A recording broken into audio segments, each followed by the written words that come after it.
Welcome back. If you just joined us, you're watching the news at 10, broadcasting on Channels Television live from Lagos. A reminder of our top stories. Senator Shehu Sani again offers to mediate between the federal government and Boko Haram if invited.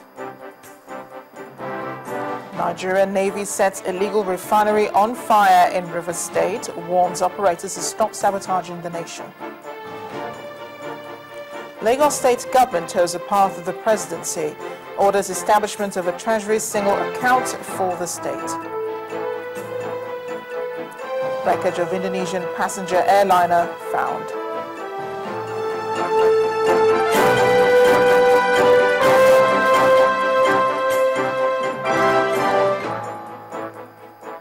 A reminder that all our top stories can be found on our website, channelstv.com, and on youtube.com/channelsweb. You can also download the Channels TV app for Android, iOS, and Windows phones from their respective stores.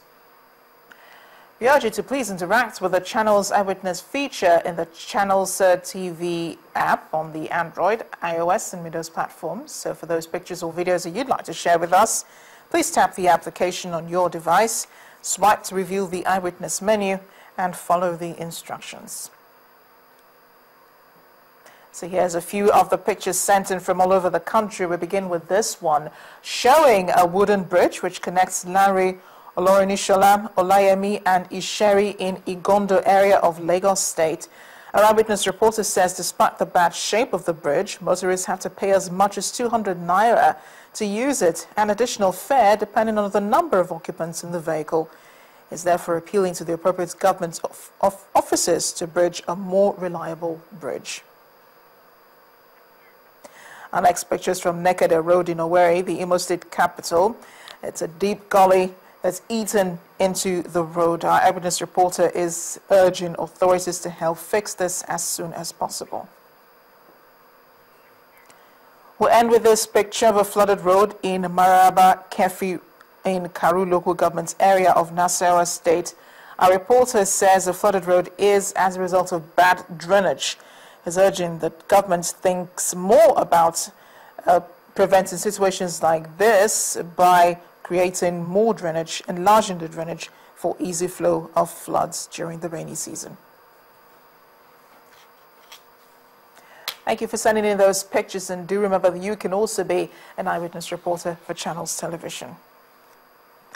About 142 internally displaced persons at the International Christian Center in Edo State have been reunited with their families.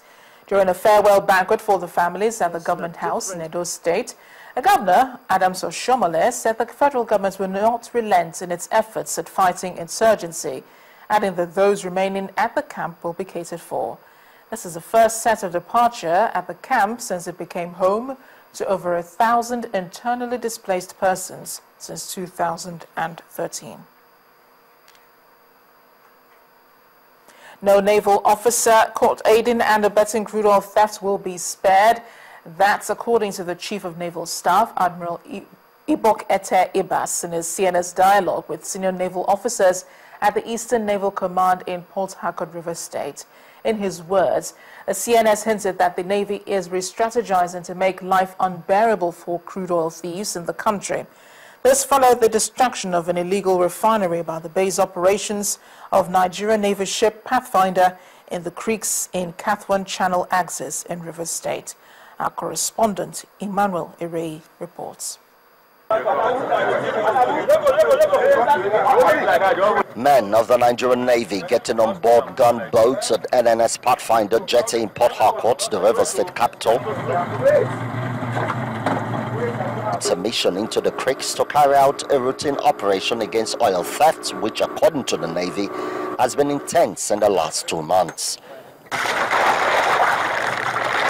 This is an illegal refining site in Betterland community in Cotton Channel Axis in River State. As you can see, the illegal refining process is going on as we speak, and the activities here has caused a major oil pollution in the entire environment, and the Nigerian Navy is here to set this place on fire. Gunshots rend the air as the officers ward off any possible attack from militants in the area. The base usually carries this kind of operations regularly based on our naval intelligence reports.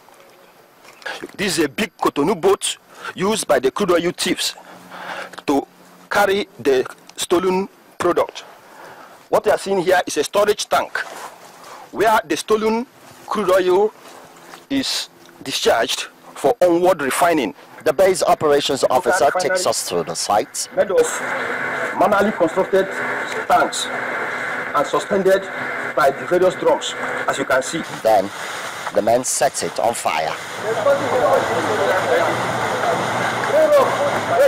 And back to the jetty, the chief of the naval staffing company of senior naval officers arrive. Tells us that there will be no hiding place for oil thieves in the country. We are redefining our strategies, our patrol strategies, to ensure that we create more choke points so that when you steal whatever you have to steal, you cannot have access into the open sea. That way, I think, would have been able to achieve more. The fight against crude oil theft and other maritime crimes remain top on the priority of men of the Nigerian Navy. They say they will stop at nothing to ensure that they rid the nation's territorial waters of criminal activities. Emmanuel Iri, Channels Television News. Indigents of Nekede, ancient community in Owerri West local government area of Imo State, have called on both the state and federal government to urgently come to their aid, as a road has been badly affected by gully erosion, causing hardship to the users. The road is the only major roadway linking Nekede ancient community with other parts of the state, especially the capital, Owerri. The state's governor, Rochas Okorocha, has promised to do all in his power to see that the erosion is contained. For a first-time visitor to Imo State in southeast Nigeria, a journey to the ancient kingdom of Nekede is filled with great expectations of culture and history. That is, until the drive into town stops the vehicle in its tracks.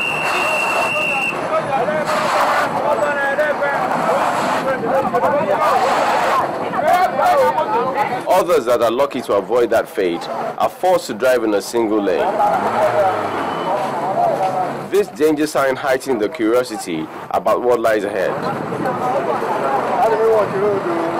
Spread before them is the answer, a portion of road eaten deep by erosion, resulting into a large crater. This roadway, expected to serve as a link to connect major areas of the state, is now a commuter's nightmare. Earlier this year, when this year has not get so bad, we have appealing to the government. The papers have been written before it gets to this stage now. When it was just a minor something, the government could not come. 2 days ago, a vehicle fell inside there. Even though that, as God may have it, there was no loss of life. See, as we are going to Reunite, the keke that carry us, stop us here. We will take leg and cross before we go. We are praying, let government come and help us. We are suffering too much. The traditional ruler echoes the frustration of his people. We've been complaining, not me, the entire community. We've been complaining that the GLO is here with me. We've been reporting, going to their offices and then trying to lay down these problems. But actually, I will say that not much action has been taken on this until date, now that the thing has deteriorated. The desperation of the people has not gone unnoticed by the state government, as the governor, Rochas Okorocha, appears to be taking the bull by the horn, or in this case, filling the holes. We are determined to fix this road, the Nekede Road, Gully, before they get cut off from the rest of the city. And we're going to start work immediately, and we're hoping that in the next 2 weeks, this whole place will be reorganized and rebuilt, and since they have transformed a huge Gully, we intend to introduce a public park. As the authorities continue to seek ways to contain the erosion menace, road users should ensure they drive carefully and avoid compounding further an already complex situation.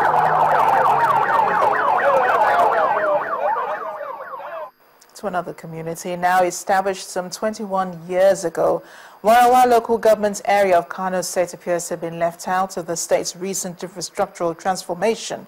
Lack of good roads, potable water And electricity, coupled with poor education and healthcare facilities, are among the major problems hindering development in this community.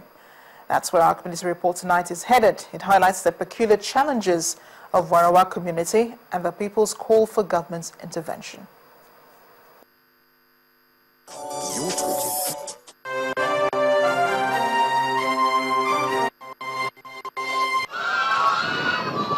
This road leads into Warawa local government area of Kano State, some 35 kilometers from the state capital. The residents are mostly engaged in subsistence agriculture. With its vast arable land, Warawa has been contributing significantly to the state's food production. People of Warawa local government were farmers and cattle rearers. We used to produce rice, beans, guinea corn and some other farm products and take it to sell at the state. Those means we contribute to the state revenue generation. And even the agricultural products after harvest, there is the problem of transporting these farm products to major markets and into the city because of lack of access roads, as well as the relevant vehicles that can convey these products to the market. However, healthcare is a major challenge in the community. It's only one primary health center is absolutely inadequate, and only a few nurses cater for several patients who troop in daily. I've been here since morning, but I haven't been attended to because there are many people ahead of me, and the nurses are few.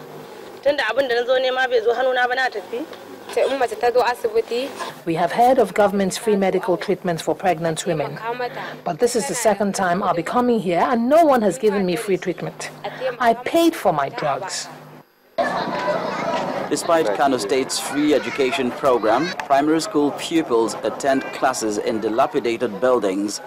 They also have to trek long distances to and from school.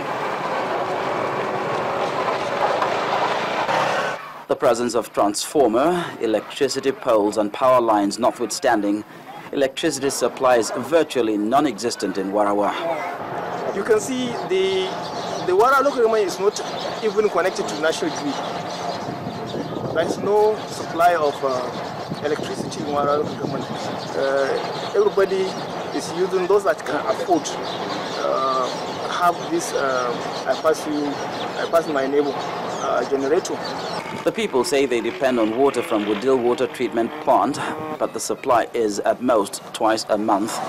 They have to trek about 1.5 kilometers daily to access potable water. There is also clear and present danger of this access road being flooded by heavy rainfall and cutting the people off from the state capital where they sell their farm produce. They are in need of irrigation facilities, more schools and other infrastructure. The need of the people is development in all spheres of life. Education, health, we are backward in education, health, even the agriculture that basically Warawa local government is looking at, that is one of its potential is agriculture. This road that was earmarked for rehabilitation some 3 years ago has long been abandoned.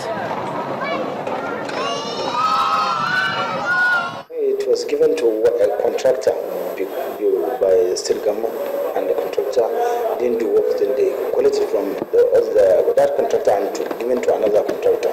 The contractor is on site, so later I don't know what is actually.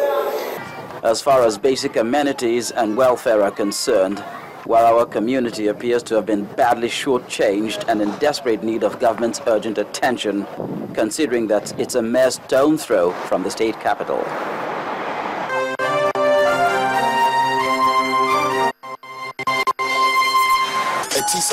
Now you're talking. When the news at 10 returns, primary school teachers in Kogi State embark on protests demanding payment of their outstanding salaries. Please join us again.